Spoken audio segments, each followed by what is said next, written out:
Just a heads up to you folks sitting with a notebook and pen, Mishki, the new podcast here in Garage Logic Land, is now coming out twice a week, Wednesdays and Fridays. If you're in fact scribbling this down, Wednesday is kind of tough to spell. It's not like it sounds. You want to spell it W-E-N-Z, but that, of course, would be a mistake. Friday is spelled just like it sounds. You're going to be okay there, but Wednesday's a bugaboo. Let me tell you, people, just a pain in the patootie. Jeez, it's hard.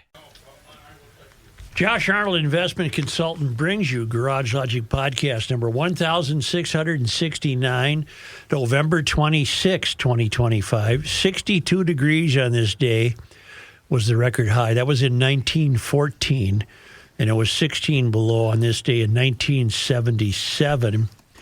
Do yourself a favor, call Josh Arnold at 952-925-5608 for a free 48-minute consultation. King. And now, from the mayor's office above the boathouse on the east shore of bring in the deal. It's Garage Logic with Chris Reavers manning Technology Corner, Kenny Olson from the Krabby Coffee Shop, John Heidt in the newsroom, and of course, the rookie. Here is your flashlight king, fireworks commissioner, and the keeper of common sense, your mayor, Joe Soucheray. We're joined by John Hinderaker from the Center of the American Experiment. Do you have some sort of fanfare music? We're going to, or John is going to award the Center's 2025 Turkey of the Year. The voting is concluded. The winner is in. Here it comes. As soon as we hear some fanfare music from this Eagle Scout.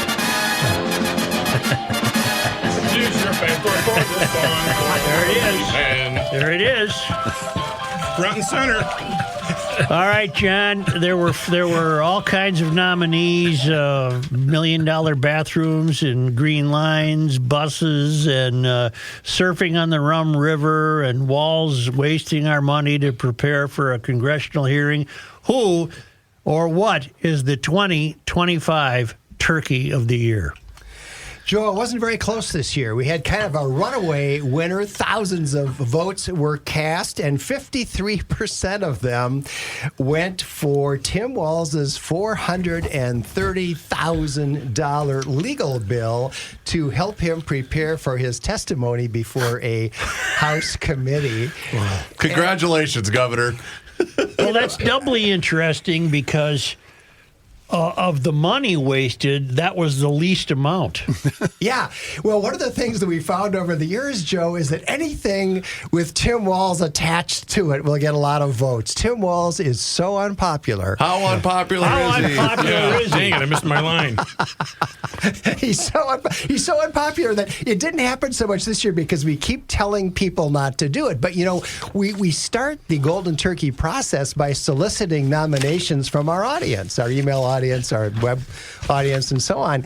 And this year we had 143 nominations from which we selected 4 finalists. But until this year, especially, what would happen is people would nominate Tim Walz himself. Just in general? Just as an example, yeah. And we would have to say, no, the Golden Turkey has to be a project. It can't be a person.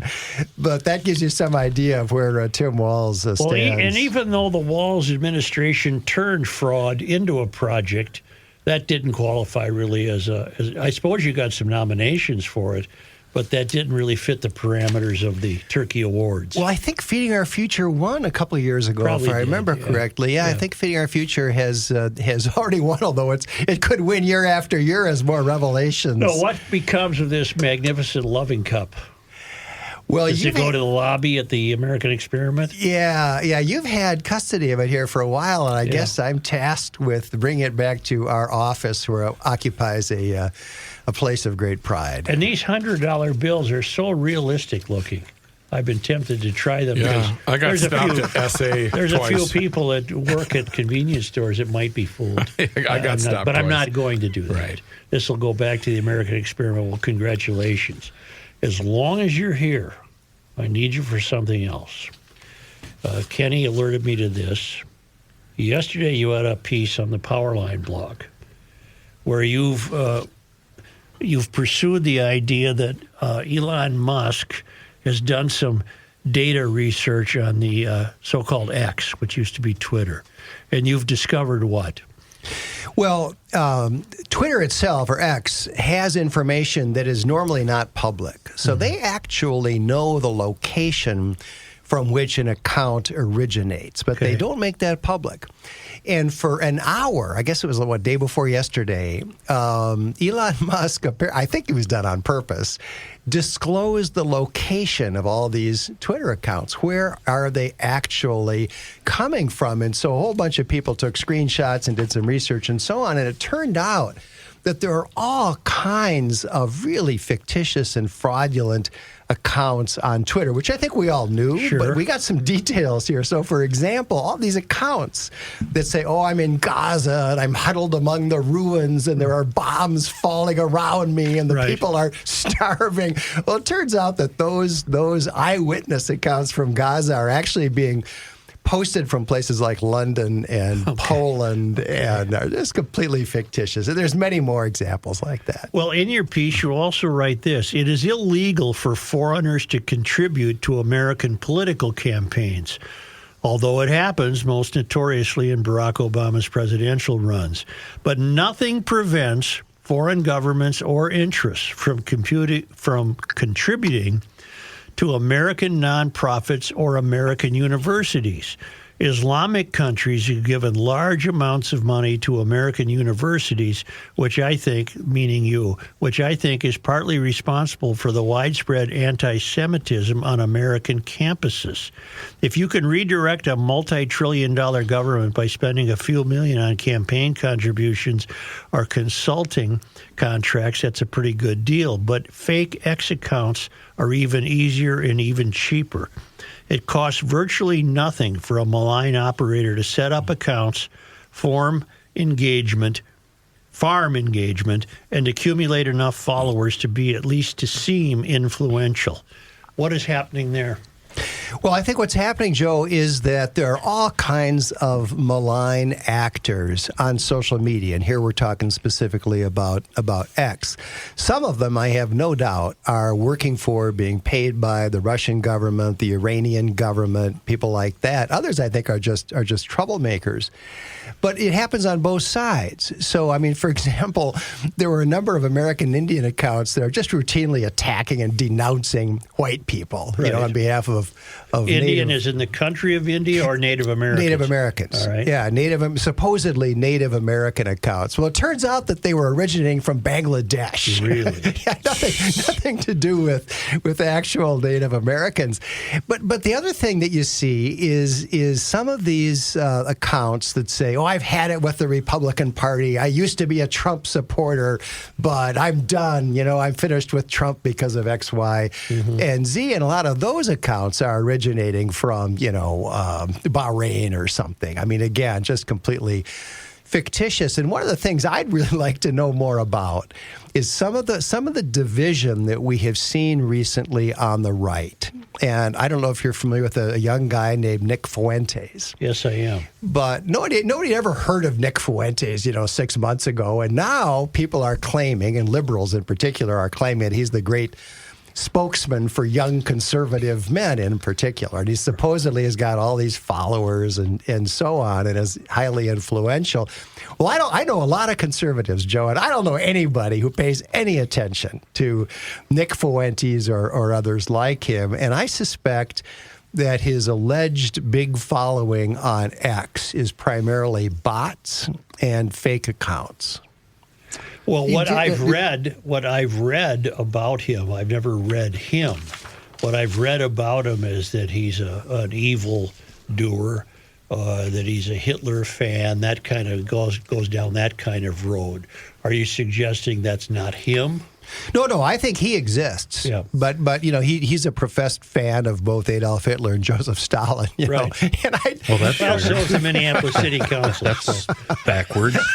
So, John, this is John Heidt behind you again, but just Nick himself has been in the news for several years, starting with having lunch with the president, with Donald Trump. So he is real.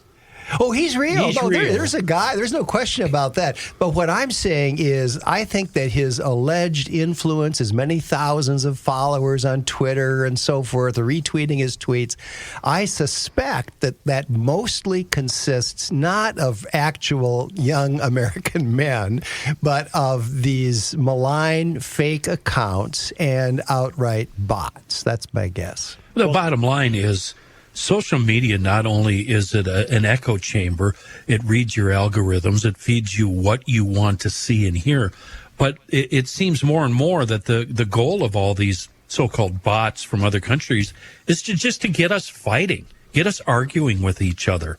To me, it doesn't seem like they're trying to big up one side or the other. They just want us arguing at each other's throats. I think that's right.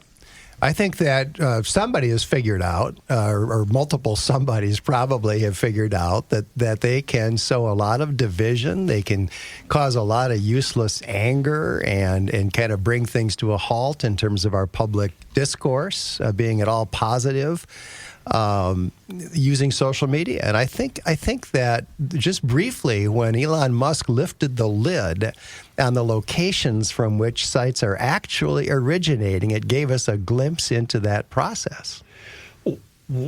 What is the moral of the story?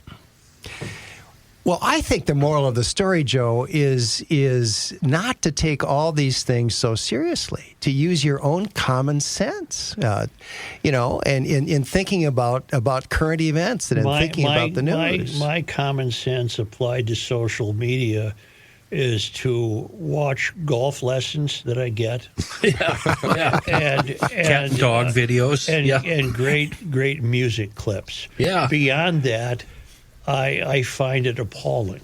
Yeah. For me, it's hunting, fishing, racing, and kitties and doggies. And for me, it's music, and I don't get any plus. And I dumped it well over a year ago, as you guys know. X. Yeah. There is no plus there for X. I was on Twitter. You're right. I was on Twitter years ago, and I had a pretty good number of followers on Twitter, and I eventually walked away from it. It was a cesspool. Yeah. I am on it just for a traffic account. I post traffic stuff. And if people try to turn my traffic posts into politics, I block them or mute them. Left, or they want all right. And that's not reality. One of the things we see, Joe, is it really is as though people on the left and people on the right are living in different worlds, different universes. Yes. If you try to talk to a liberal, the first thing you'll realize is there's a whole bunch of things he doesn't know, that you believe to be true. And of course, he would say, well, there's a lot of things that you don't know that he thinks are true. Yeah. And the number one way in which the liberal press biases the news is by omission. Sometimes they write things that are false, but what they much more often do is they don't cover the things that fail to advance their narratives. Yep. So if you're a liberal and you rely on the New York Times for your news, there's a whole world of things that you are not being told. And I think more and more... Wasn't that true of Fox News? There's a whole lot of things you're not being told. Well, I think you're going to get a much better sampling on Fox News. I'm not saying it's 100% down the middle, but I think there's a lot of back and forth dialogue. I think issues are at least more likely to be surfaced there as opposed to completely ignored. I would agree with that. You will see news there that you won't find anywhere else, but I'm just afraid the biases are about equal on both sides. It's terrible. It's terrible. Where are we supposed to go for news? In the real world. Here. Garage Logic. Right. Yeah, right. Go to Powerline. Powerline.com. American every Experiment. Day. Every day. Garage Logic. Yeah, AmericanExperiment.org. I think part of the answer is to have a multiplicity of news sources, a multiplicity of things that you read. One of the things I've seen is the way the algorithms work. The only social media I actually use myself is Instagram. I have an Instagram account. I haven't posted for a while. But what I found is I do every Saturday, I do the Weekend Pictures on Powerline. It's the most popular feature that we've got. I mean, 50,000 people wake up every Saturday morning and read the Weekend Pictures. It's great. And one of the things I started spotting on my Instagram feed is every once in a while I would see a conservative meme. And that's mainly what it consists of. The Weekend Pictures is memes. And so I started emailing them to myself so that I could put them into the weekend pictures. And once I started doing that, all of a sudden, more and more and more conservative memes showing up on my Instagram feed. And now, a year ago, it might be, one thing in 100 or one thing in 1,000. But now, probably half my Instagram feed is conservative memes. And that's useful to me because I use them for the weekend pictures. But I think about it and I say, well, if I was a liberal, and if I liked or shared, a couple of liberal memes, a couple of liberal political Instagram posts, pretty soon my feed would do nothing all day long except reinforce those liberal views. John, it's not just politics. I watched a chiropractor video for over 2 minutes, and then for the next 2 weeks, all I was getting was chiropractor videos on Facebook. It's everything. It is absolutely everything. Yeah, I know. But meanwhile, this unnerves me. We're at each other's throats on the internet and on all the socials, but meanwhile, we're standing next to each other at a high school football game. We're sharing conversation. We're talking at the farmer's market, the gas station, the bar, the restaurant, etc.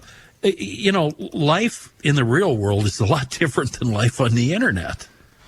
Yeah, it absolutely is. I worry about young people. I think people our age who grew up in an earlier era and kind of took for granted the fact that you had friends and neighbors and work colleagues and so on who had varying political views. Nobody cared about that. Mm-hmm. Nobody minded the fact that your next door neighbor might be a Democrat or whatever. Exactly. Of course. And we took that for granted. It didn't make us enemies. And I worry that young people today have grown up in this polarized world where they don't take it for granted that there's going to be all kinds of political views all around them as they go through life, and that's okay. Mm-hmm. John, before I let you go, is it fun for you guys to put together these turkey awards? It is so much fun. Yeah. I mean, it is one of the most fun things we do every year. Yeah. And, I oftentimes, it didn't happen this year, as you pointed out, Joe. This year it was a relatively low-dollar, wasteful item. He only spent $450,000 to get ready for congressional hearings. After having spent 12 years in Congress himself. 12 years in Congress, and he had to ask people where the cloakroom was or whatever the hell. And he was going to testify on his policies as governor, which presumably he's quite familiar with. So I don't know. I don't know where the $430,000 went, but I tend to like some of the smaller dollar items that just illustrate the frivolity with which our state government spends our money. So, for example, last year, my favorite entry was the smallest one. $10,000 that went to a young guy to create podcasts about Dungeons and Dragons. I remember that on the show for the benefit of Greater Minnesota. Yeah. Yes. I just thought, Was his name Kyle? I mean, who would, if it was your $10,000, you wouldn't dream of doing that. I'm not lending the kid other $10,000. people's. Not even lending. He got it. He got it. He got it. But, Joe, there's a funny sequel. There's a funny sequel to that. So this year, our summer tour, and we did like 20, 25 stops all over the state, was Minnesota Doge. It was on the Minnesota budget. We recommended $4 billion in spending cuts and so forth. So we had an event in Duluth, and Bill Walsh is up there. And before the event starts, this young guy walks up to him and introduces himself. And he says, I'm the guy who got the $10,000 grant to produce the Dungeons and Dragons podcast. Yeah, he bought a used Hyundai. But he had a very cordial exchange with Bill Walsh, and he said, I'm just curious to hear what you guys have to say about Minnesota's budget. So Bill comped him a ticket, and the guy attended our event. Well, I can't thank you enough. It's fun. You guys do great work. We're on the site every day, and we'll look forward to next year. Great to be with you, Joe. Thank you very much. Say, I want to tell you about EcoFund because I had a great note from Tim Mars, who wrote, I recently went through a bit of unemployment and finally landed a dream job last week. My wife also recently got the biggest bonus of her life thus far. Great news. We went out for a nice dinner to celebrate, but we were not impressed. The next day, my wife told me, we need to do something stupid. So naturally, we went to EcoFun, where a lovely lady, probably Kaylin, helped us pick out 2 electric mountain bikes, which we promptly put in the back of the truck. She was incredibly knowledgeable and super helpful. Great people and great bikes. Thanks for the tip, and thanks to EcoFun for supporting GL. That's typical of what I hear from the people who go to EcoFun Motorsports in Forest Lake / Columbus on Highway 97, immediately west of the interstate, or down in Burnsville on the service road of life. EcoFun Motorsports, for right now, a year-end sale is on everything: the bikes, the scooters, the motorcycles, the youth recreational equipment, and all the winter equipment is in stock. EcoFunMotorsports.com.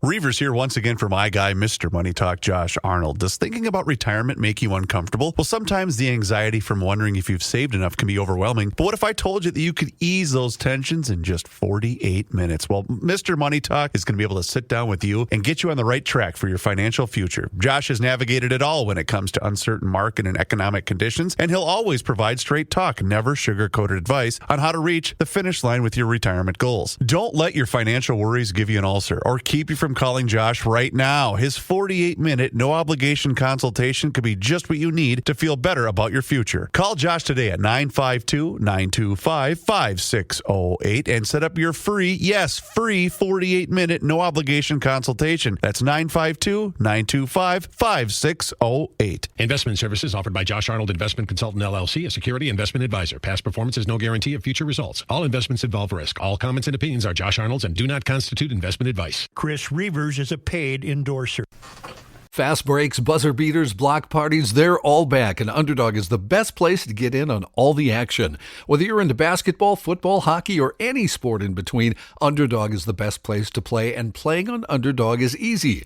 Just pick whether your favorite player will go higher or lower on stats like points, rebounds, and many more. Get your picks right, you could win up to 5,000 times your money. Austin Reeves, I've been picking him a lot this year. He's been good at everything. Points, assists, you name it. So I'll be looking at Austin Reeves to go higher in points and assists. Download the app today and use promo code GARAGE to score $100 in bonus entries when you play your first $5. That's promo code GARAGE. Underdog. Make picks, win money. Must be 18 plus, 19 plus in Alabama and Nebraska, 19 plus in Colorado for some games, 21 plus in Arizona, Massachusetts, and Virginia, and present in a state where Underdog Fantasy operates. Terms apply. See assets.underdogfantasy.com/web/play and get terms _DFS_.html for details. Offer not valid in Maryland, Michigan, New Jersey, Ohio, and Pennsylvania. Concerned with your play? Call 1-800-GAMBLER or visit ncpgambling.org. In New York, call the 24/7 Hope line at 1-8778-HOPE-NY or text HOPE-NY 467-369.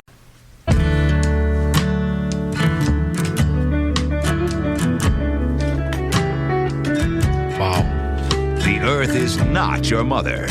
The Joe Souchere Show. The tension just eases away with this song, doesn't it? Yep. Wow. GLers, I hate to break this to you, but if you're on the internet, you've been compromised by unregulated shysters that are making money selling your information, your address, your sensitive personal information, financial information, sometimes your social security number. They collect it, they publish it, and they profit from it. And then they set you up for scams and identity theft. How do you stop it? That's easy. Incogni. Think of them as your security posse. You give them the go-ahead, and they're going to get after it. They're going to get to work automatically fighting hundreds of data brokers. And it's not just one time. They keep at it, monitoring your info, because your data, it reappears again and again on the internet every time you log on. And Incogni guards your sensitive information, basically like a high-security vault. You get the family plan. Do this family plan unlimited thing, because it includes custom removals. If you find a strange link with your personal information, send it to Incogni. Send them the URL. Their experts will work to take it down. Secure your digital life right now. These shysters, they're not going to be able to harm you if they can't find you. Start your privacy defense risk-free with Incogni's 30-day money-back guarantee. Go to incogni.com/GarageLogic. Use the code GarageLogic and get 60% off your annual plan. Again, that's incogni.com/GarageLogic with code GarageLogic. Let's turn to, there's so much to cover today on this day before Thanksgiving. Let's turn to John Heidt for a moment. Do you have that letter from Vilsack? Vilsack. Yes, but before that, you also, I believe, looked up what the newspapers might have been saying the past 2 days in 1914. I did. Where we had record high temperatures. Is there anything you can relate to us? The only thing on November 26th, 1914, the Star Tribune had a small story on the front page that says, fine weather for today. Clear skies and snappy temperatures for Thanksgiving Day promised to virtually the entire country last night by forecasters at the Weather Bureau. And here's the part I like. I love this sentence. Records freed from the dust of years failed to show that better conditions ever prevailed on Thanksgiving Day than those predicted for the next 48 hours. And then just a paragraph about mild temps and what the temps will be, and that is it. That's the only... So no one was panicked or no hysteria or any cataclysmic predictions? Or Nope. Okay, wonderful. None. Now, yesterday, John also read a letter that Ilhan Omar made public back in 2022. Presumably, Congress people do this to show their constituents they're hard at work. And having caught wind of the fraud in 2022, Ilhan wrote a letter to Tom Vilsack, who was the head of the Department of Agriculture. This would have been under the Biden administration, correctly? And my reaction to that letter was, why didn't she write that letter to Walz and the Attorney General? Dave Downing, who's a good thinker, a frequent offsite correspondent, has another take on it. And before John reads the letter, here's Downing's take. He said, I think you give Ilhan Omar too much credit for her letter to Vilsack. It's full of questions about how are they going to find the fraud and what the consequences might be. She sounds to me like she's on an intelligence gathering mission to help protect the fraudsters. If Vilsack tells her what they are looking for and how they are conducting anti-fraud efforts, she can warn her constituents. That's all very plausible thinking on Downing's part. We don't know that was the case, but now let's keep that in mind as John rereads the letter that we read yesterday. Dear Secretary Vilsack, I write to you today to express my deep concern and disappointment regarding the reports of fraudulent misuse of federal funding meant to feed hungry children. I'm appalled to learn of such heinous acts and the theft of resources strictly meant for our most vulnerable populations. I condemn such actions, and I'm grateful for the work being done by multiple local and federal government agencies to uncover these repulsive, fraudulent actions, and I'm eager to know what steps are being taken to protect these critical resources going forward.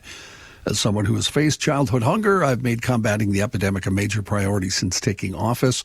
Following the outbreak of COVID-19 and subsequent school closures, I immediately began working with the Committee on Education and Labor to develop the Meals Act, ensuring no child goes hungry while not in school. Evidence shows millions of children have benefited from the programs, especially during these unpredictable times. However, recent investigations show members of a nonprofit organization located in my district stole and laundered over $200 million in federal funds from the USDA for personal benefits such as real estate, trips, and luxury goods. Since this discovery, the Minnesota Department of Education has begun the process of removing Feeding Our Future from the USDA Summer Food Service Program and Child and Adult Care Food Program. While this is an excellent first step, it's certainly not enough to solve the problem or prevent such criminal misuse of funds in the future. As such, I'm seeking information from your agency of what steps are being taken to root out fraudulent use of the federal programs and what congressional and administrative actions you consider necessary to further safeguard the programs and prevent criminal activity going forward. I kindly request your detailed responses to the following questions. 1. What resources are being allocated to investigate fraud within these programs, and what other agencies, local authorities, committees of jurisdiction, and partners is USDA working with? 2, what steps will the USDA take to recuperate misused funds, and what actions and or fines do we expect to be levied? 3, will there be any restitution made to those communities defrauded? 4, what are the current safeguards in place to identify cases of fraud? 5, what types of mechanisms are set during the application and approval process to help avoid fraud? 6, does USDA provide any guidance and or technical assistance to state agencies to detect or correct the mismanagement of funds after a sponsor's application has been approved? 7, what are the periodic reporting and compliance requirements of the recipients of such funds, and are any steps being taken to strengthen those requirements to detect fraud earlier in the process? 8, how does the USDA intend to balance the need to have broad access to meal programs and timely distribution of funds without making the administrative process overcomplicated and burdensome to the point that it would discourage good actors? 9, what can congressional offices and local leaders do to prevent such fraudulent activities? I look forward to your response. Hope to continue working closely with your agency on our shared mission of serving hungry children throughout the country. Sincerely, Ilhan Omar, Member of Congress. Well, I know what I think. You can make up your own mind. Holy mackerel. We're not cynical enough. I guess not. How did we not hear that yesterday? When we were told to listen for it, it's just obvious. My cynicism was just wondering why she didn't send a letter to Walsey and Ellison. But Downing apparently is far more sinister and cynical than I am. Yes, he is. Trust no one. Yeah. Even when you think you're doing good. You got to think what you got to think. All right. That was good. Thanks, Downing. Oh, my word. I do know at the U of M. Yep. Well, I can go right to the source. What do you got there, Cracker? Hey. From the Institute of Child Development, Culture and Family Life Lab from the University of Minnesota, they are very concerned about a pandemic of whiteness. Racism is an epidemic that can be considered a pandemic given its large cross-national proportion and spread. However, there is another pandemic lurking behind and driving the racism pandemic, the whiteness pandemic. Whiteness refers to culture, not biology. The centuries-old culture of whiteness features colorblindness, passivity, and white fragility, which are all covert expressions of racism common in the United States. Naming the whiteness pandemic shifts our gaze from the victims and effects of racism onto the systems that perpetrate and perpetuate racism, starting with the family system. At birth, young children growing up in white families begin to be socialized into the culture of whiteness. Wait a minute. Hey now. Well, okay. Making the family system one of the most powerful systems involved in systemic racism. So it's racist for you to grow up in a stable environment. Yeah, you should not. I think what this means is that when the child is born, you immediately do not. You have to say you are a black child. You're not. What a do you white do, child. Joe? I don't know about you, but I know a lot of mixed race couples. White with black, white with other, brown with brown. You know, what are those parents supposed to tell their kids? That's just so ridiculous. Do they even factor that in? It would be my experience that they just lead their lives and raise their children the best they can. Yeah, and pray for the kids. Wow. Family socialization into the centuries-old culture of whiteness involving colorblindness, passivity, and fragility. Did I read that? Oh. I don't know. It all sounds the same to me. I'm going to be honest. As a case study immediately following the high-profile 2020 police homicide of, well, we're not even sure that was a homicide, of black unarmed Minneapolis resident George Floyd by a white police officer, we found that most white Minneapolis mothers displayed apathy or were overwhelmed and fearful and avoided discussing Floyd's murder or systemic racism with their children. I don't know how they would have determined that. On the other hand, mothers with more advanced white racial identity development, only the failed academy could come up with this BS, who embraced multiculturalism more fully and felt less of a need to protect their own ethnic racial group, displayed grief, concern, and hope, and discussed Floyd's murder and Black Lives Matter with their children using color and power-conscious parenting. You brought up a good point, Joe. How did they study this? You can't do this They by knocked survey. on every door, John, and said, "Are you grieving?" Yeah. Oh, if you're not, then you're just a shitty white person. And then what? Very weird. What if they open the door and mom is black and dad is white and the kids are mixed? Then what do you do? Oh, sorry, wrong address. Go to the next house. Well, John, it's even more interesting than that. They have a percentage. On the other hand, mothers with more advanced white racial identity development, only 17%. Well, okay. Great. How white do you see yourself? You're one of the 17%. I'm pretty white. I got the bad Irish skin. It's one of those survey questions where they make you choose an answer. Very, very white, somewhat white, little white, not white at all, don't know. Or I don't care. I don't care. If you were born or raised in the U.S., you have grown up in whiteness pandemic, and you can play a role in halting and reversing this pandemic, especially if you are white, because of the power and privilege you hold in this racialized society. Wow. If you were socialized into the culture of whiteness during childhood, it's not your fault. But as an adult, it is now your responsibility to self-reflect, re-educate, and if you don't, we'll put you in a camp. And act. If you are a white adult, anti-racist action involves an ongoing process of self-reflection in order to develop a healthy, positive white identity while engaging in courageous anti-racist parenting and caregiving. Okay? So yikes. You want to hear my cynical take on this, and especially Gail Ferguson, the professor. They mention a lot of professors in here, yeah. My take is Gail has found her lane. She's found her niche. Yeah. She's making money, and she's going to stay in her lane and preach her truth as long as the checks keep coming in. As long as, what do they say? As long as she keeps cashing checks. And this is an industry. Yeah. It's an industry that and the proprietary sense of it is the proponents of it can't afford to let it die. Yeah. It goes back to the base. The tree trunk is Ibram X. Kendi. Yeah. He's the one that invented all this and is still profiting from it. And they can't acknowledge peacefulness. They can't acknowledge coexistence. They or can't anything acknowledge like that. coexistence because that would upset their flow of checks. It really is that simple. They got bills to pay, Joe. This is a business. Yeah. And it really hurts our business if you people get along with each other. Have you seen that mortgage? She's paying $275,000. Yeah.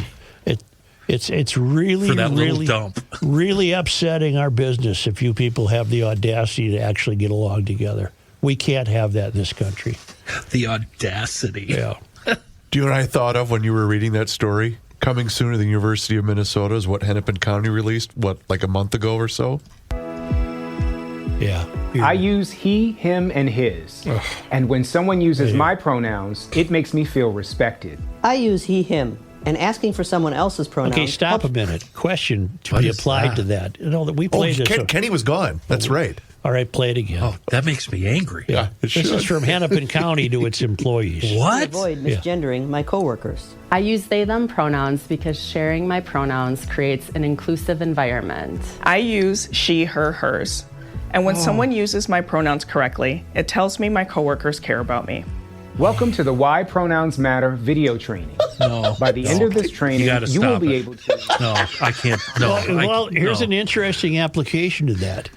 The gender world has, correct me if I'm wrong, it is yet to reach the status of the industry that racialism but it's getting there. They're trying. Yeah. They're climbing that ladder. They're really trying hard. How do we do that? I don't want to do it. I need a side hustle. It seems easy. That's right, because Johnny was with family, and Kenny was deer hunting.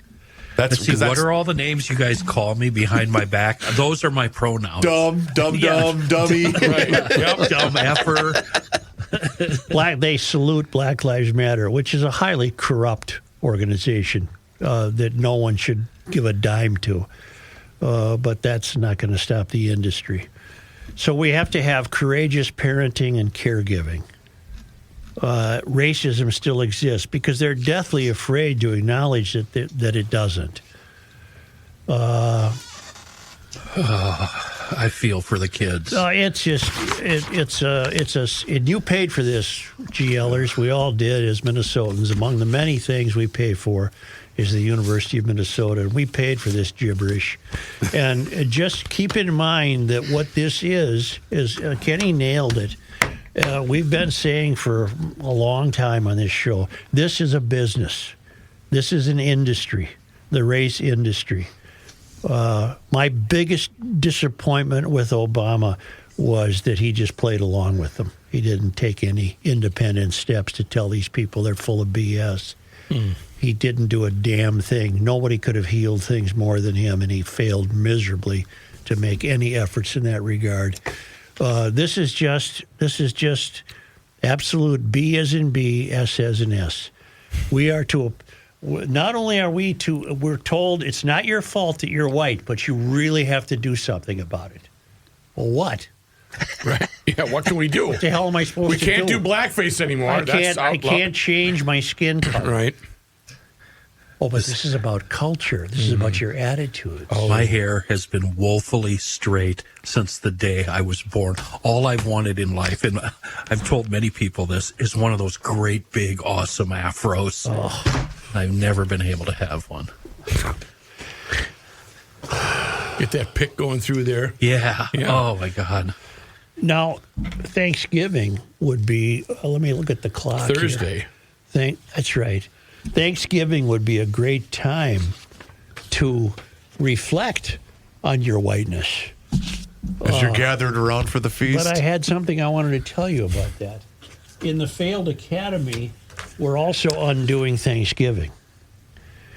As families across the U.S. gather for one of the nation's most cherished holidays, educators and schools are lamenting the day, pushing back on its colonial roots, and incorporating diversity, equality, inclusion, DEI into the holiday. Because if you're a black person tomorrow, you should not be allowed to celebrate Thanksgiving. The white people have prevented you from celebrating Thanksgiving. At the University of California, Davis, the California History Social Science Project, which describes itself as resources and professional learning for K-12 social science, hosted a Zoom event called Decolonizing Thanksgiving in the Classroom. We're going to reframe classroom practices and rituals about Thanksgiving, centering perspectives from Turtle Island, a name for North America used by some indigenous people. So not only are we not supposed to be white, we're not supposed to call it the United States. This is Turtle Island. Okay. And that'll help us decolonize Thanksgiving and spark new conversations about how to authentically make meaning of this holiday. Washington University in St. Louis, an institution that has long been criticized over its DEI policies, put out a press release promoting an event that highlights and honors the way different cultures recognize and understand Thanksgiving. Okay, and I expect, Matt, you to be taking all of this very seriously. I'm white. I have to. Yeah. So in the failed academy, this is it's a crime that we have Thanksgiving. At MIT, they're going to have the 4th annual Thanksgiving myth-busting event aimed at continuing our exploration of the narratives justifying land grabs via colonialism, and includes viewing the TV show Buffy the Vampire Slayer. What? I'm unfamiliar with that movie. Does that have something to do with Native Americans? Not that I know of. Not that I don't remember any natives being. Part of that effort, according to the invitation to MIT students, includes students traveling in rental cars. What if they want to take their own car? Traveling in rental cars to the National Indigenous Day of Mourning rally in Plymouth, Massachusetts, at the location where the Mayflower landed. In some ways, in the same way that individuals are free at MIT to express their views, they are free to observe holidays as they wish, pray as they choose, share their ideas about holidays, and yes, watch Buffy the Vampire Slayer. I don't get if that's what they freely choose to do. I just looked it up. Apparently there was a season where they did a thing with Native Americans coming back to kill people that was not well received. It wasn't culturally acceptable, I guess would be the word. I don't know how else to put it. At the University of Massachusetts, we have a National Day of Mourning, an annual demonstration that aims to educate the public, notably the Wampanoag and other tribes of eastern United States, dispel myths surrounding the Thanksgiving story and raise awareness toward historical and ongoing struggles facing Native American tribes. You know, the left, they're dark people. Yes. What do you mean by that? Clarify that. They only view the world through a dark, insidious lens of corrupt ideology. Thank you. They are not happy people. They are foul. They are mean-spirited. They are selfish. And they get up in the morning and invent ways to be offended. And God forbid you celebrate with your white family tomorrow somehow. And a lot of white families will eat this crap up. And they'll all, whip themselves with whips and wear horse jackets. And what do you call those things? I don't know. Horse hair? Buffalo skin or what? What do you wear that's uncomfortable? The horsehair jacket? I don't. Maybe. I don't even know what I'm white, so I don't even know what I'm saying. So there's rituals involved with Thanksgiving, other than chowing down and loosening your belt and passing out from turkey, being high on turkey? Because it has too much of that, what's that drug? Tryptophan. Do people sit around talking about the Pilgrims on Thanksgiving? Well, that's what these people will claim to be doing. I don't remember ever talking about the Pilgrims. It's more like who brought the pickles. These things are awesome. Yeah, but that's what we talk about. That is held in contempt by this movement in the failed academy. You shouldn't be gathered around worried about who brought the potatoes and pickles. Those are affectations of being white. Who in their right mind puts cranberry sauce on lefse? That's what we talked about. Right.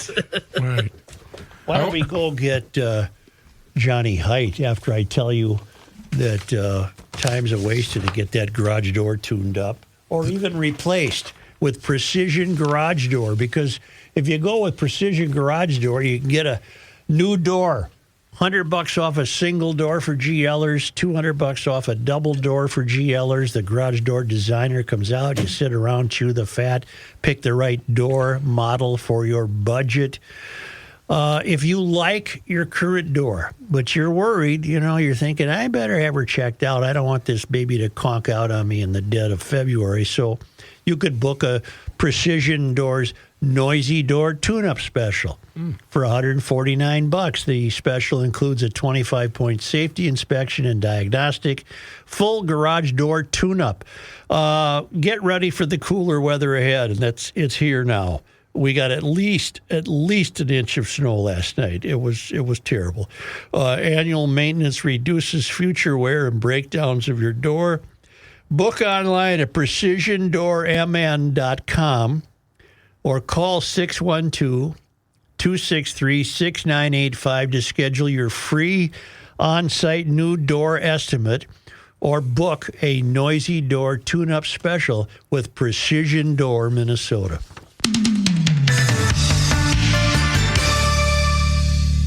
Football season is going hot and heavy, and Underdog is the best place to get into the game and get in on all the action.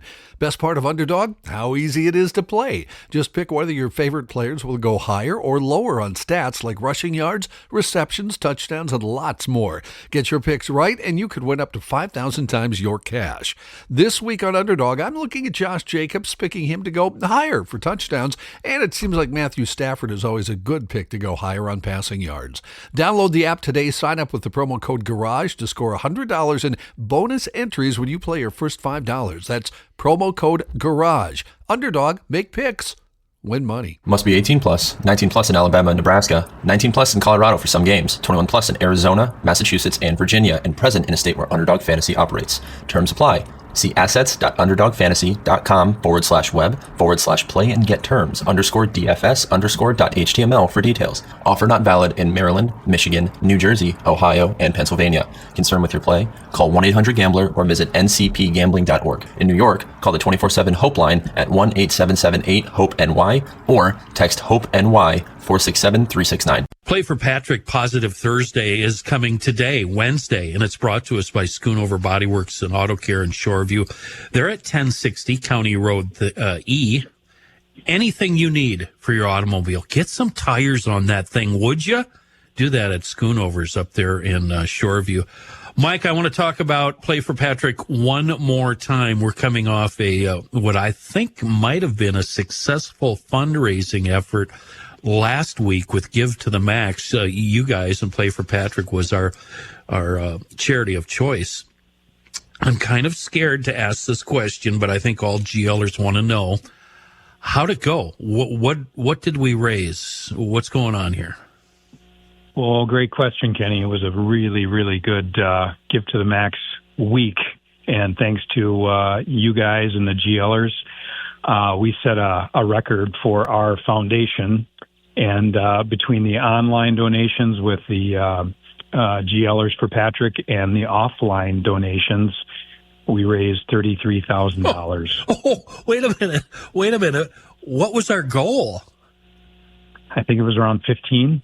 I think that was the goal. GLers. Oh, my Lord, GLers. You guys you gals, everybody, you're so awesome. Wow. That's amazing. I think I might tear up.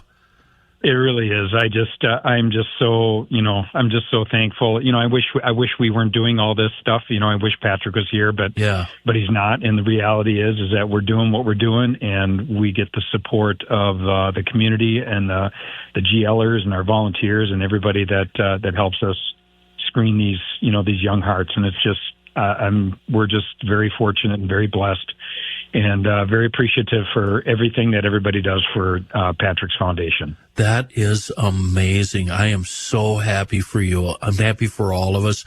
I'm happy for the parents and grandparents and aunts and uncles that have had their kids screened. I know we found a bunch of kids with issues, and that's what it's all about. These screenings are free of charge. If you went to your doctor and tried to schedule this, we're talking a lot of money to do what you guys are doing for the community for free, Mike. How are you going to spend this money? What are you going to blow this money on?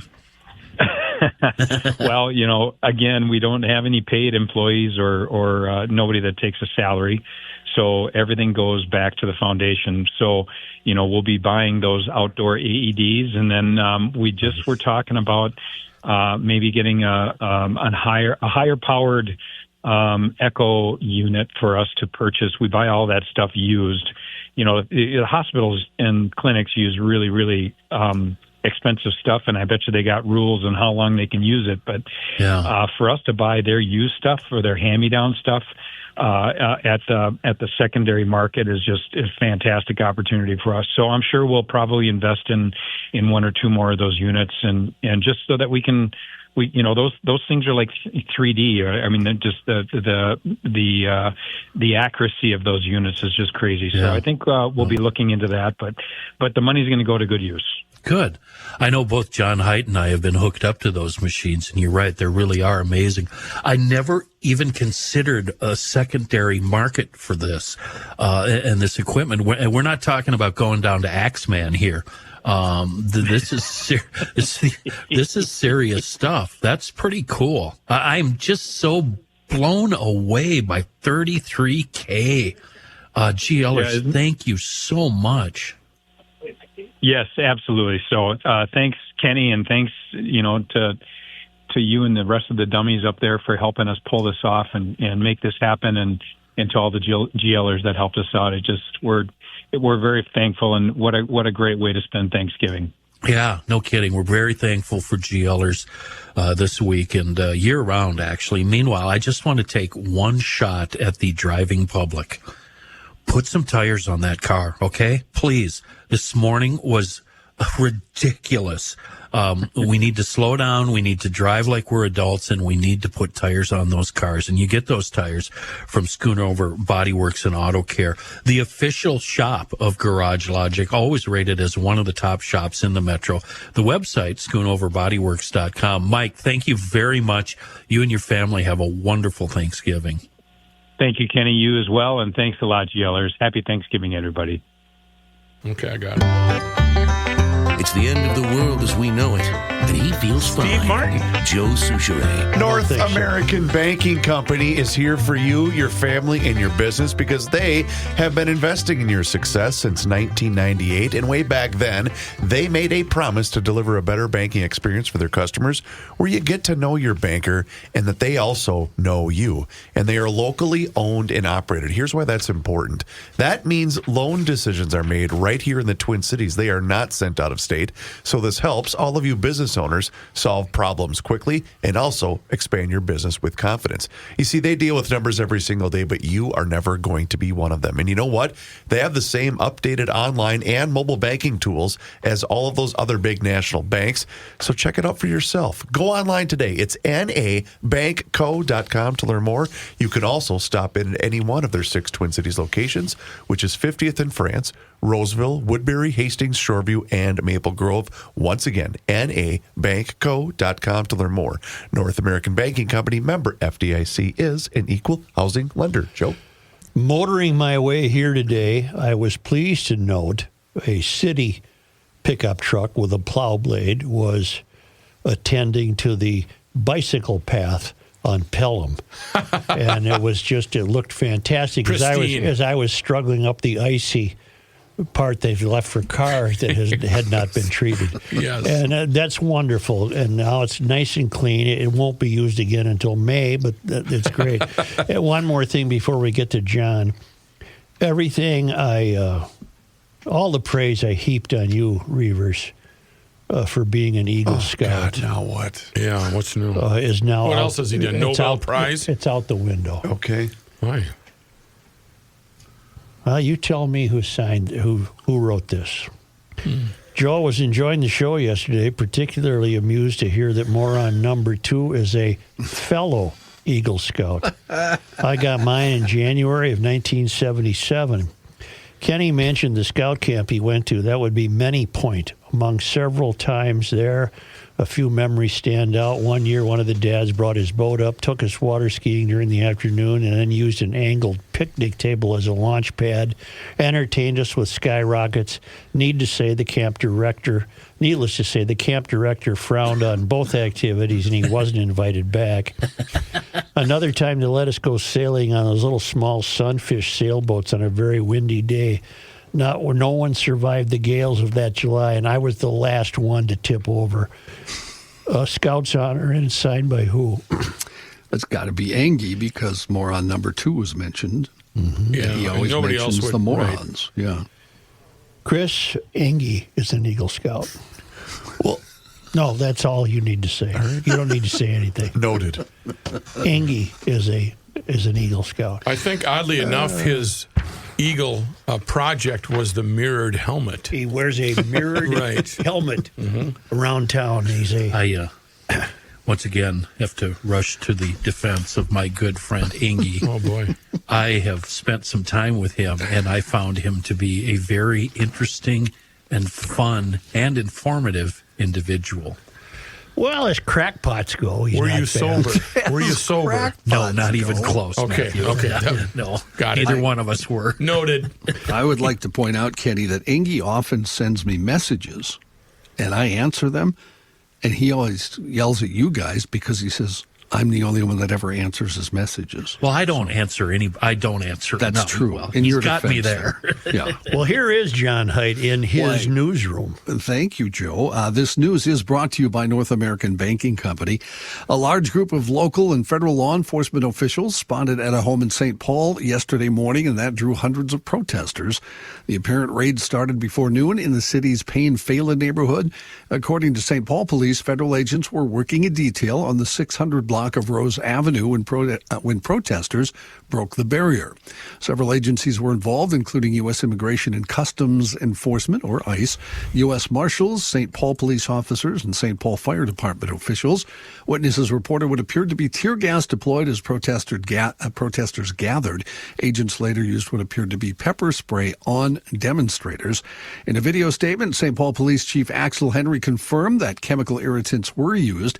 Henry said officers were called in after protesters broke the federal perimeter. There were reports some people in the crowd armed with rocks and sticks, so officers positioned themselves between protesters and federal agents. Chief Henry emphasized St. Paul law enforcement follows the city ordinances, which state that officers will work cooperatively with all federal agencies, but that St. Paul police officers do not enforce federal immigration laws. St. Paul police said they're reviewing body cam footage and will conduct a full review of the incident. Mayor Melvin Carter spoke last night, saying he has serious concerns about what played out as the agents tried to arrest the suspect. He said, quote, "I am concerned it felt as though some of those federal agents intentionally stirred the pot and intentionally created as chaotic a scene as they possibly could before they left." John the Mink would like to offer a note on this. Yes. Here's a story I'd like to see, writes the Mink. A local TV reporter pulls about a half dozen of these ICE protesters aside and asks them a few questions. Mainly, how do you know in advance about particular ICE operations? Specifically, where do you get that information? The answer to that one may lead to an entirely different story. And two, what do you do for a living? It's not only that there is a slant to these stories, the whole focus is skewed. The question always seems to be why the authorities are abusing these poor immigrants and protesters rather than why are these people there in the first place and getting in the way. I happen to agree with that sentiment. To answer his first question, there's a million on-site places that all these people belong to, right? Groups, and they just say, hey, we're going to whatever this was, Payne and Well, then Phelan. the second part of his question is pretty apt. None of them apparently have to work. Yeah. They're always available. Independently wealthy. I guess so. Yeah. A civil employee of ICE is now facing a federal criminal charge for trying to coerce a minor in the Twin Cities. Bloomington police arrested 41-year-old Alexander Stephen Back earlier this month in a solicitation and sex trafficking sting known as Operation Creep. As part of that operation, which resulted in 16 arrests, officers posed as 17-year-old girls and posted advertisements on websites that law enforcement say are known to facilitate human trafficking. Charging documents say that a number associated with Back responded to one of the advertisements on November 13th, asking to set up a time around 3:30 and saying he was 38 years old. When the undercover officer replied to Back that the girl advertised as 17, Back replied with, "I'm not going to be mad at you about that." Later, the officer again messaged Back about being 17. He replied, "Are you with the cops?" but then added, "I'm chill," and showed up at the meeting point. He was quickly arrested when he showed up, and officers found the phone that texted the undercover officer. When officers tried to interview him, he said, "I really don't know if there's anything to say. It's all right there in the texts." Back is currently out on bond. You know what I would do if I was the president of the U of M? What?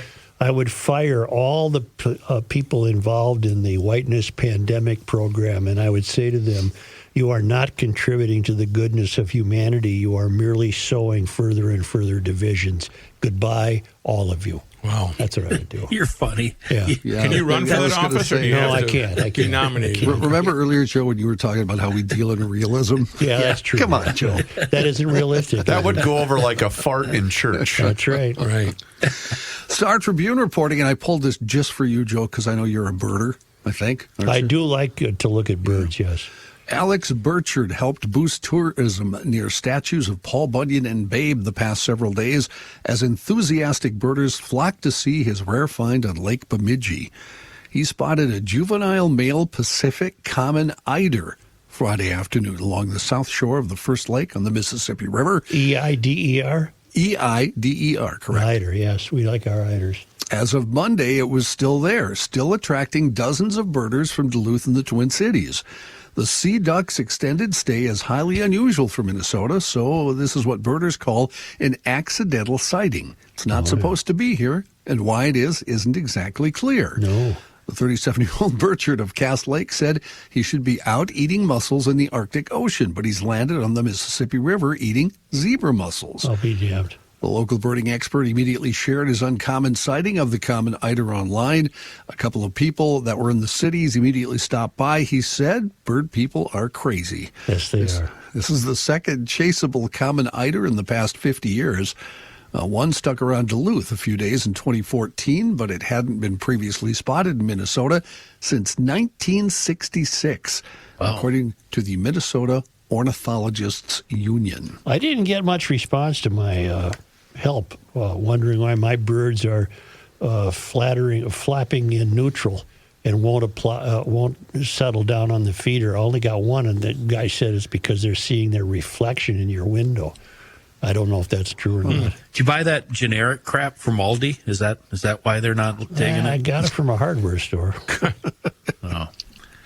That eider, I don't know why they're making a big deal about that thing. Those things taste like mud hens. They're really not good eating. Yeah, but eiders, I like a good eider because they have the good taste to eat mussels. That's a very good food. It's kind of a limited diet. Yeah. Well, if you're a bird, you think it's a big deal. Another story that you will see online and in the Star Tribune, the Two Harbors Youth Hockey Association looking to defray the huge expense of its... I knew Kenny would have this reaction to this one. To defray the huge expense of its new ice resurfacing machine has found funding from a famous Seattle band. Now, rather than a Zamboni, it's called a Pearl Jamboni. If it operates the way Vedder sings, you wouldn't be able to make sense of it. Whoa. The Youth Hockey Association was in search of a local business to sponsor its new Zamboni when its board members decided to toss an idea out to the band Pearl Jam. Executive Director Jesse Lundgren, a member of the band's official fan club, had wrote a note in the style of a concert poster with an original offer. Would they be interested in sponsoring the world's first Jamboni? Lundgren expected he'd hear back, well, maybe never. But he did receive an email from a band rep within 2 weeks. The band rep told him he had found the right audience. The representative was a hockey fan from Canada. The organization won't say how much the band donated, but it was a sizable amount, according to Association Secretary Stephanie Aho. Frontman Eddie Vedder and his bandmates will be represented at the rink for at least the next 3 years. Pearl Jam designed its own art for the Jamboni, which is black with the band's name on the side. A PJ in the school colors has hockey sticks crossed behind it. They're only giving them 3 years? I think I've changed. I don't mind this. The band... If that's what it takes, let me put it that way. The band contributes to various causes mostly that support the environment, indigenous communities, and the homeless, according to its website. In 2016, they were among the celebrities that sent money. Playing the role of Kenny as the mayor, Joe Souchere. Yeah, really, the more I listen to it, the more I kind of like it, Joe. Once in a while, they leave their mansions on Lake Washington and give $1 to a poor person. Vedder's a big baseball guy. You know, I stopped today, the guy begging for money, and it worked out for him because it was a red light and I was the first car. Yep. So I said, come on over. And I said, what's your name? Got his name. And I said, what are you doing here? It's cold. I've been just too lazy trying to get my job. You told me you were going to make a donation in his name to the Human Fund? I wanted to go full mode lecture, but I didn't. I just said, well, here you go. You're in the Thanksgiving spirit. Hang in there, pal. Yeah. Give him a check for $1,000? No. He just wasn't feeling it, huh? No, he wasn't feeling it. Okay. Didn't want to. Don't want to get a job. I'd rather stand in the freezing cold. He admitted it. Yeah, that's a good point. It was very honest. Very honest. What was the one side? Need money for alcohol research? No, one is... what was that? I don't know. It was on Facebook years ago. Why don't we take a quick break here and hear from Mr. Olson? So I had big plans, Seafoam here, to talk about this email that I received from Tim from Wilmer that I got it earlier this week about his 40-year-old homemade wood splitter and how it's on its third engine and how that thing started acting weird and how Seafoam cured it. But instead, he sent me a bunch of pictures, and it really inspired me. And I don't think a lot of GLers realize this. I am actually one of my side hustles. I'm a wood splitting and firewood procuring consultant. People actually pay me for my knowledge about splitting wood. Now, I no longer do these duties, but I am an expert, and that's why I get paid. But what I'm going to do for you today, GLers, I'm going to give you this advice for free. My number one piece of advice when it comes to firewood. You have to treat each piece of firewood like it's scat. Dog, cat, bear, elephant, human, or otherwise. Yeah, you're going to have to touch it, but only touch it once. And that's when it's going into the stove. That means you need to automate your entire operation with a series of wood skid loader attachments, standalone units. They cut, split, and load the wood into wagons, totes, dump boxes. Now, all of those machines, they all run on gasoline or diesel. And all those cylinders need the care that only Seafoam can offer. Dump it in while they're in use. Dump it in after they've been used, before they're about to be used, when you put them to bed, when you wake them up. It's a wonderful product, Seafoam is, in a world of automated firewood production. You're welcome.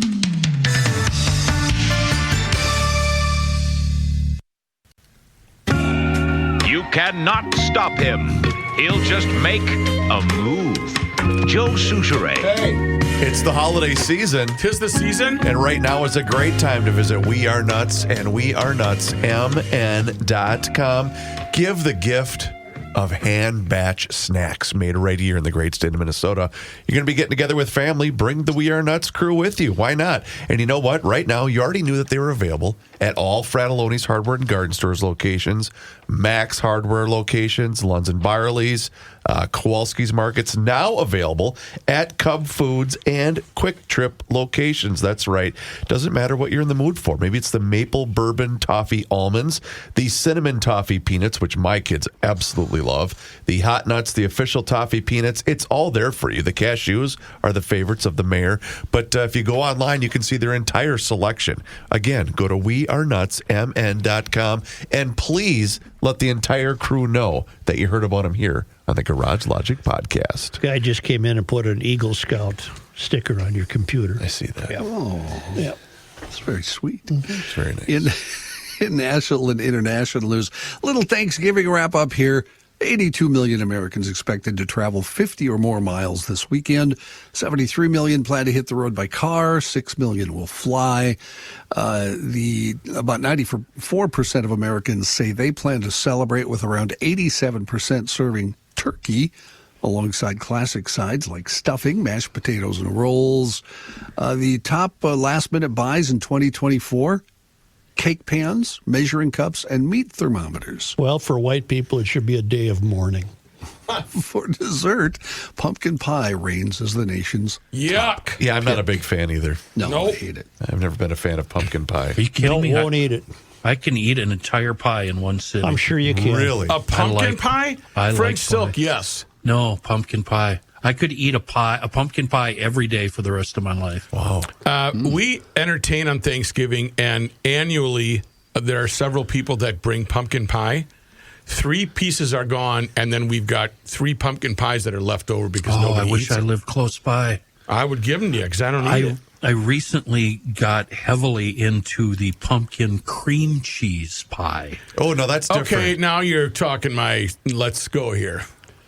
So good. Now you're talking my let's go here? What is mean? the I don't know what that means. What's the timeline for the setup and the process and all that thing at the house ski? I got to go home and make the turkey tonight and then let it sit overnight in the juice. No, what time do you sit down and eat? When do you dig in?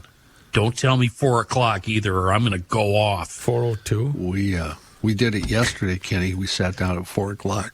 Sorry. Johnny, you had a nice spread. I thought you I went saw that. It looked to. good. I thought you went to a restaurant. Oh, we do. We go to Buca on Thanksgiving Day, but then Lori likes to make all the other junks one other day. See, but 4 o'clock to me, that's supper.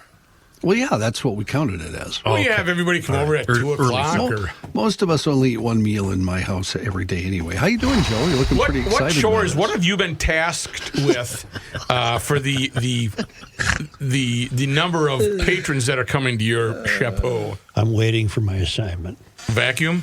Maybe. Probably that's it. How's that driveway looking? Go out Joe? to the garage. You got to attend to that driveway. We didn't get any snow. So therefore, seriously? nobody got Kenny, any snow. Hold up that picture again. What? You didn't get snow. That's fake.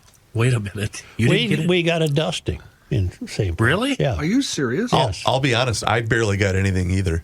We got enough to make the streets slippery. That's about it. Yeah. The streets are lousy. I plowed for 3 hours. I have to go out for another 2 hours. Well, that didn't happen here. So it didn't happen where you are. I shoveled for an hour and a half this morning. We got 2-3 inches up here in We didn't. Can we move on? The snow was Surely, howling at Joe, about 4:30 this morning. The what? The snow on the. It was windy and it was flying everywhere. That'll happen in the winter. Yeah. There is a Did I tell you my grandson got an ear infection? Yeah, that'll happen. They get those? They get them. Got it. Serious story in Hong Kong this morning. Firefighters still making slow progress on a fire that engulfed several high-rise towers in Hong Kong so far. 36 people are dead. Others are trapped inside the inferno, and at least 279 people are reported missing. That is as of early this morning, nearly 12 hours after the blaze began. They're trying to figure out how it started. They think it may have started with scaffolding materials on the building, contributing to the fire's rapid spread. That's what I was going to ask, John, because I thought I read somewhere, because some of the videos that were surfacing were horrific, but they said some of the scaffolding was made out of bamboo. Yeah. Well, it's China. What are you going to do? I couldn't live in any place where I had to take an elevator to go outside. That's my rule. What? I couldn't live in any building that would require me to take an elevator to go outside. How about just a building with an elevator? No. Okay. You couldn't live in a building with an elevator? No, I don't want to. Really? Okay. How about a hotel next to the ice machine? No. Got to be on level 1. 4 more people were arrested yesterday. Yeah, look at there you go, Dave. 4 more people were arrested yesterday in the investigation into last month's spectacular daylight heist of imperial jewels from the Louvre. Paris prosecutor Laure Becquer. I always need. What are you work doing, to the do Pink these. Panther here? Thank you. Whose office is heading the investigation. Described the suspects as 2 men. Do you have in the 38 and volumes? 39.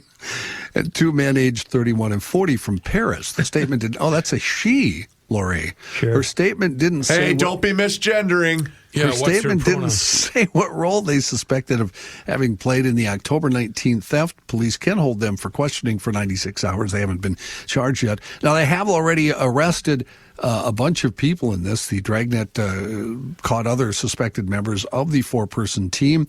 Charges have been filed against 3 men and 1 woman who were arrested last month. This all unfolded when the Louvre, the world's most visited art museum, was raided in broad daylight. The gang took just 7 minutes to steal the jewels, too. Careful. Yes, jewels. if you're a non-believer, this way. Steal the jewels before fleeing. I'm going nowhere. I got to tell you a funny story. Yeah. Oh, during the George Floyd riots that week, Mueller put up a big sign in his window. Yeah. No jewelry inside. But the the wind caught it a little bit. And from a certain angle, it looked like no Jews inside.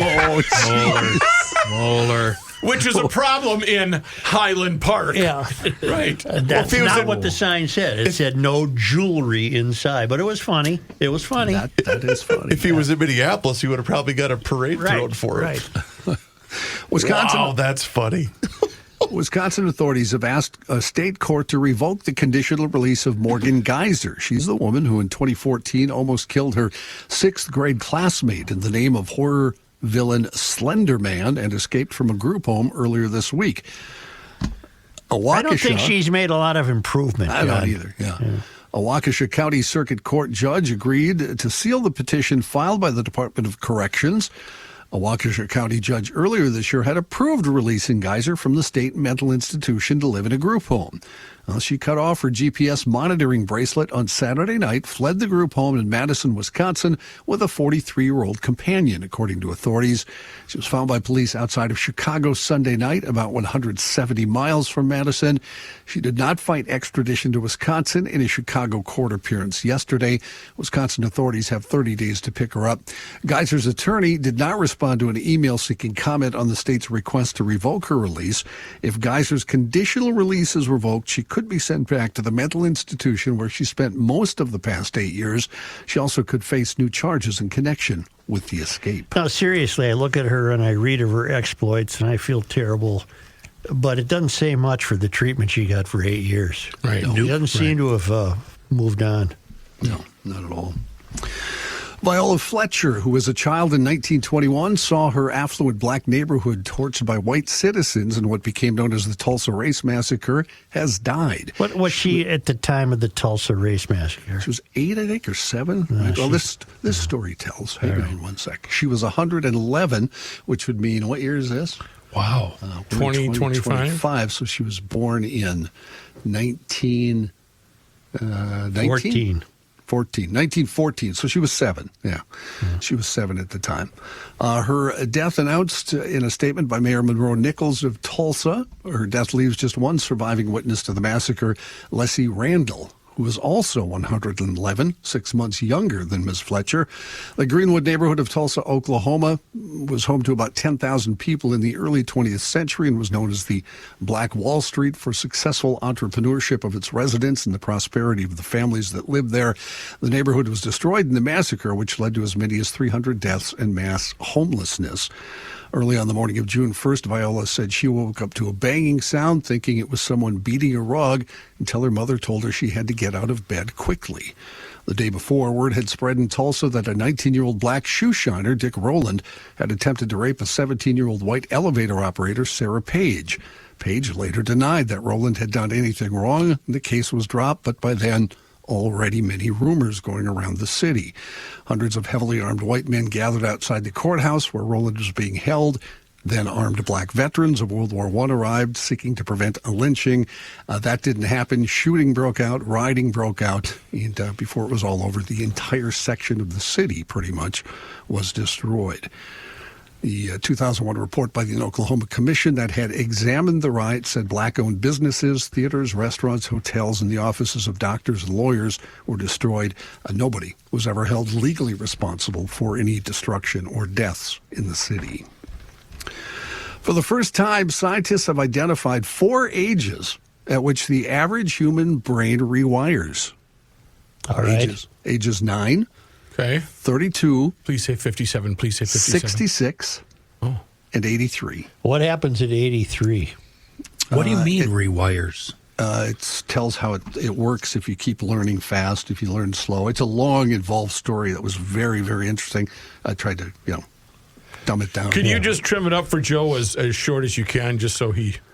The study showed that from birth to 9, gray and white matter rapidly increase and extra synapses are pruned. Oh. From age 9 to 32, white matter continues to grow, cognitive performance improves.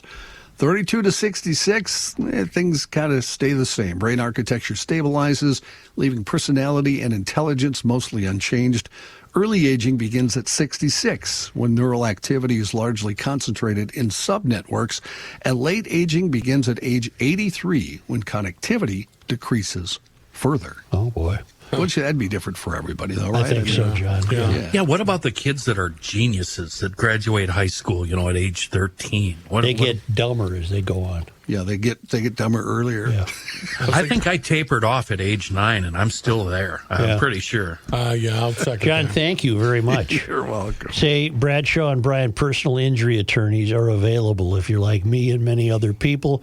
You might be a little confused if you're ever injured in an accident. Insurance companies and adjusters can be tough to deal with. You need a team. Mike Bryant from Bradshaw and Bryant and his team will explain your rights, represent you, help you through a tough time. Mike is one of the greatest personal injury lawyers in Minnesota. Bradshaw and Bryant hopes you're never in an accident, but if you are, call Bradshaw and Bryant at 800-770-7008 or go to minnesotapersonalinjury.com for a free case evaluation. And also, please don't be part of the problem as I lose my voice. Don't text and drive or drive distracted. That's just common sense from Bradshaw and Bryant.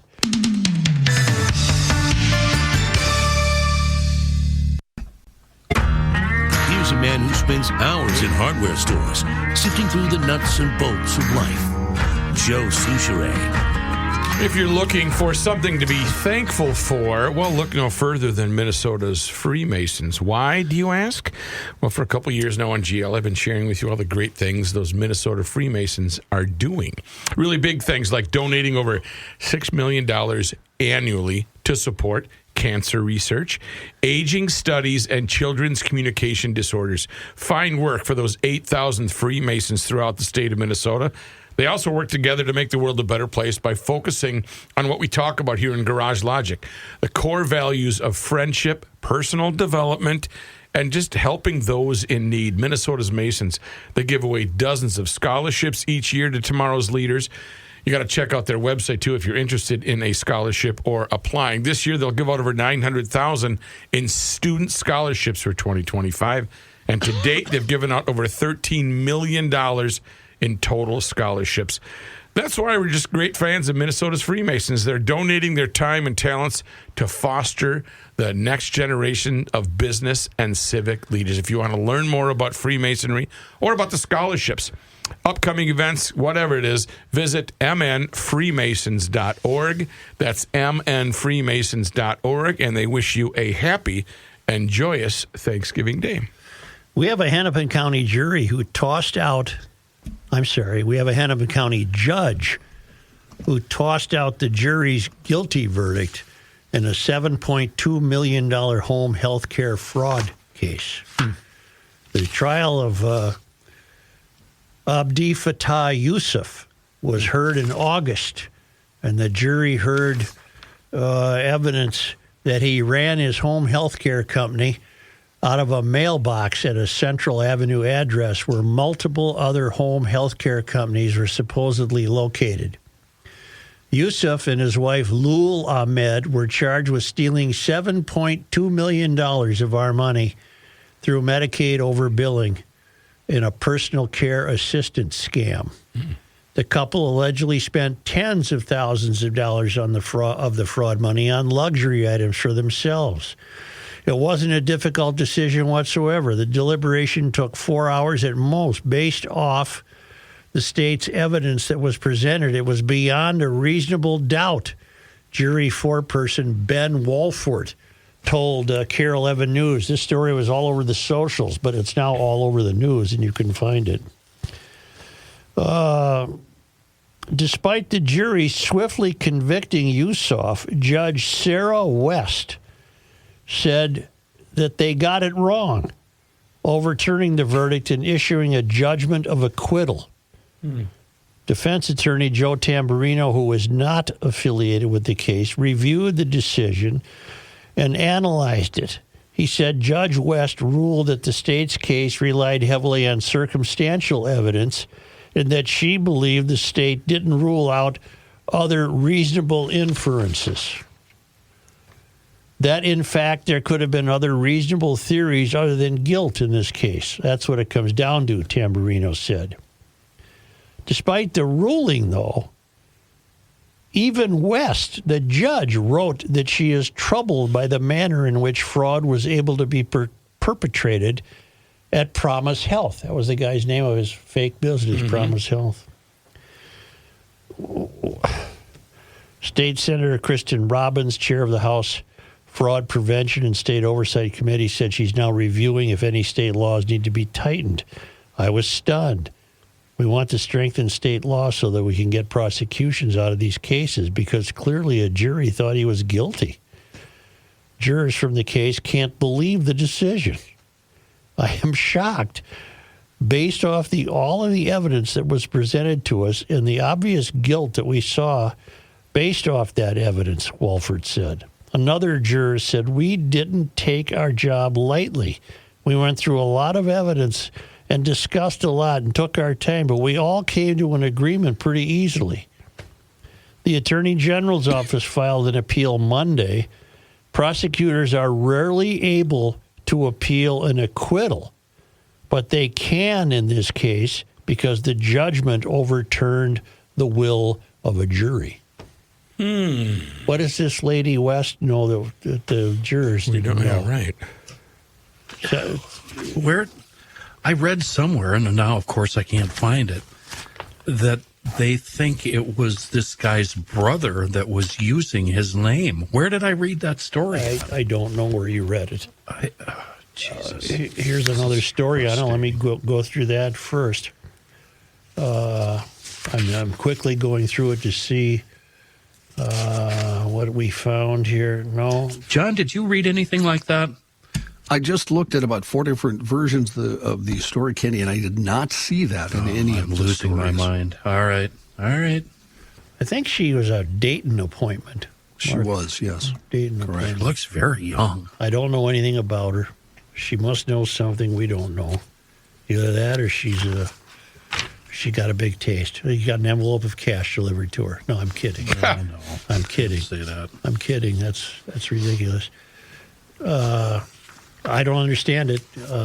Neither does the jury. But Yusuf can get back in his luxury automobile and take off, I guess. Fail. Yeah. The damnedest thing, isn't it? It really Isn't is it the damnedest thing. thing? I can't figure it out. I don't even know what about it. I know. You know? I know. I thought I'd been pretty good today. Remarkably, you have been considering it's the day before Thanksgiving. I got up early, though. You're a little worn out? I'm a little worn out today. So are you checked in? I'm checked in. Okay. Probably for the first time on the Wednesday before Thanksgiving in maybe a decade. Okay. Well, the Lymans will be celebrating Thanksgiving somewhere on the Indian Ocean. And right now Do you have they're turkey when you're in the Indian Ocean? Sure. Okay. Right now, they're off the east coast of Camp Justice. Camp Thunder Cove, formerly Camp Justice, is a U.S. Navy and Air Force support facility within the U.S.-UK Naval Support Facility on Diego Garcia, a small and isolated island in the Indian Ocean. The island is in the Chagos Archipelago, part of the British Indian Ocean Territory. And so this comes to us all that way from the traveling Lymans. Tom, you don't have to do one for tomorrow or Friday. Because he usually does, even when we're not here. It was on this day. Joe, today is November 26th. In 1849, the first election for Minnesota county offices was held, and we haven't been the same since.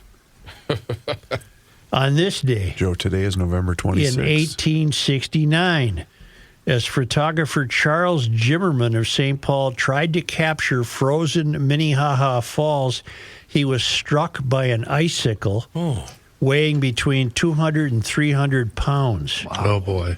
He sustained severe bruises about his head, neck, and shoulders, but none of his bones were broken.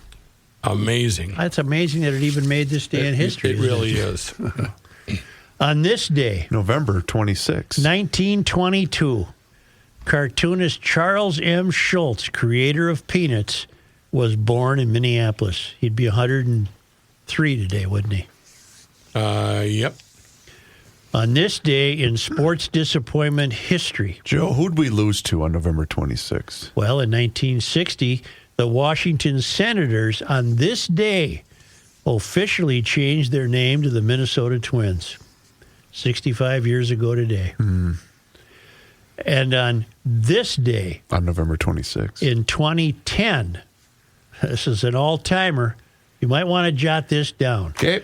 The Twins won the negotiating rights to secure Tsuyoshi Nishioka, who might have been the worst shortstop in the history of professional baseball. He was pretty bad. Yeah. Tsuyoshi. I think it's TSU. Tsuyoshi Nishioka. Because you were convinced they sent the wrong one. Well, I was convinced that Nishioka must be the Japanese equivalent of Smith, and they sent the wrong Nishioka. Take it away, Dan Gladden. can't see it. And it's going to fall for a double. Nishi just looking up. He had his glove up by his eyes, and then at the last minute just put his palms out, and the ball landed in front of him. It damn near hit him in the face. I also want to let people know this is a pretty important and has to do with Garage Logic. Mike Marcotte was working on a ode to Marjorie Johnson, which will air this afternoon at 3 o'clock on Channel 5. Really? Yes. So if you would like to tune in to Channel 5 at 3 o'clock, Mike is the executive producer of local programming for Minnesota Live and Twin Cities Live, and he will be working on a Marjorie Johnson. Oh, he already has it put together, but you can see it this afternoon at 3 o'clock. Is it safe to assume it'll be on their website and all that stuff as well? I'm sure, especially something as important as that. Can we lay bets on whether or not GL gets mentioned? Mike does know that Marjorie did get her start on Garage Logic at the Minnesota State Fair, so I'm sure there will be a tip of the cap. Did you offer up your services to be interviewed for said piece? Yes, I'm going on at 3:20. Are you serious? Yes. Nice. Just kidding. You wouldn't have done it anyway. Actually, Marjorie and I were very close. I bet you would have if you were asked. For her, I would. Yeah, I bet you would. Yes. Yeah. Just another reminder that Stephen C. Anderson, the official pianist of Garage Logic, he'll be at the Cathedral Friday. It's a free concert at 3 p.m. The Cathedral of St. Paul. One of my fireworks queens, Rocket's Red Glare, already has her tickets. Just go to Eventbrite. Go to StephenC.Thankful.eventbrite.com. That's Friday at 3 o'clock. Our great friend Stephen C. Anderson at the Cathedral. And there's a guy who was so impressed that, let's see, what does he say? I am humbly submitting my second round of rejected nicknames for Reavers. Oh, boy. As none of the others seems to have landed. Hijacker, Pop-Up, Drunkle, Sajak, and Caster. It would take too long to read all the reasons why. I like Drunkle. Drunkle. The reason is we all have that one uncle who is overserved. You know, the one who has to a bit too much to drink and can't be a silent contributor. Always ready to yap and jump in. It's a failed nickname because your drunkle eventually passes out and stops bothering anyone. Chris, in your defense, the roommate and I always spend about 45 minutes pre-gaming before we go to Thanksgiving dinner. So, yeah, and if that guy came to my family's gathering, he'd quickly realize I'm last in that line. And Krista, our friend from out in Maryland, sent a really nice note. And she tried to answer the question, why would me, a 55-year-old woman in Western Maryland, listen to a bunch of you clowns in Minnesota? And she has found it to be the show that most accommodates her search for reality. How do you like that? Huh. We spew reality. I like that. It was very kind of her to write that note. Thought it was because I was so good looking. That too. GLers, have a wonderful Thanksgiving, even though some of you are white. You should be hanging your head in shame that you're white. But remember, it's not your fault. You just have to make adjustments now and keep up your end of the bargain so that the race industry may stay alive in this country, because God knows how many people it employs, especially in the failed academy. Gobble, gobble. Yes? Somebody left. I think we're okay. Hi, how are you? Hit subscribe on the Garage Logic YouTube channel. That's right. Garage Logic has a YouTube channel, and on that channel, you can watch the show each and every single day, starting right around noon. You can also see full segments. There's video shorts. There's behind-the-scenes footage. It's all there for you. Just search Garage Logic on YouTube. And you can search for us on all of our social media channels, which includes Facebook, Instagram, and X. And you can also sign up for the Daily Logician. That's an email that comes right to your inbox each and every single day, and it includes the most recent episode of the podcast.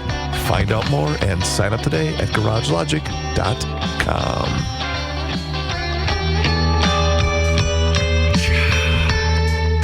It is It is time once again that we check in with our guy, Mr. Money Talk. Josh Arnold is with us once again right here in Garage Logic, and now is the time for you to do the same. So do not delay. Do exactly what I did and pick up that phone and dial 952-925-5608. That number once again is 952-925-5608. When you call that number, you're going to get Josh, and he is there for you for that free, yes, I use the word free, 48-minute financial consultation with absolutely zero obligation. And he will always give you the straight talk. He will never give you the sugar-coated advice. And he is on the line with us once again right here in Garage Logic. And Josh, is it time to buy? Buy. Not just stocks, but go to the stores and buy. There's going to be bargains, probably starting later today and definitely into Friday for Black Friday sale going forward. Buy. Now, you can see a big difference in consumer behavior depending on the store. Target, of course, has been losing shoppers. Walmart has been gaining shoppers. Abercrombie & Fitch gaining shoppers. Urban Outfitters gaining shoppers. Of course, TJ Maxx always has deals, and they've been shoppers. And you do know, if you're a Costco shopper, well, those stores continue to offer bargains, but it is not really reflected in the stock. And you do have to be a member at Costco to do anything. And then, of course, there's my favorite, Amazon, which continues to offer plenty of bargains and has a Prime membership, which I really like. And I think the Prime membership is underpriced for the value that you get from Amazon. Amazon does get another boost because of its AWS, so we do like that. There are, of course, with all of these companies, plenty of associated with them, including that shoppers, we're not going to be shopping as much on Black Friday or before Christmas. I am told that protests are planned against Jeff Bezos and Amazon for this Christmas, as well as at Target. But I don't participate in the protest. I'm just a holiday shopper, but my shopping is primarily either on Amazon or at my favorite running store, TC Running. And if you go there, tell them that Josh Arnold, Mr. Money Talk, sent you, and you want my discount.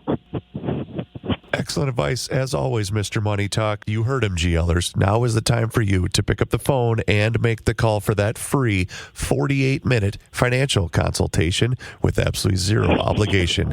And you do that just like I did by dialing 952-925-5608, where you always get straight talk and never, ever sugar-coated advice. Josh, once again, thank you so much for the time and the chat. Enjoy the rest of your day. Happy Thanksgiving to you and yours, and we'll talk to you again next week. Happy Thanksgiving to you and all of the GL listeners and listeners to Money Talk from me, Mr. Money Talk, Josh Arnold. We'll talk to you next week. Sounds good, Josh. Thanks, man. Investment services offered by Josh Arnold Investment Consultant, LLC, a security investment advisor. Past performance is no guarantee of future results. All investments involve risk. All comments and opinions are Josh Arnold's and do not constitute investment advice. Chris Reavers is a paid endorsement.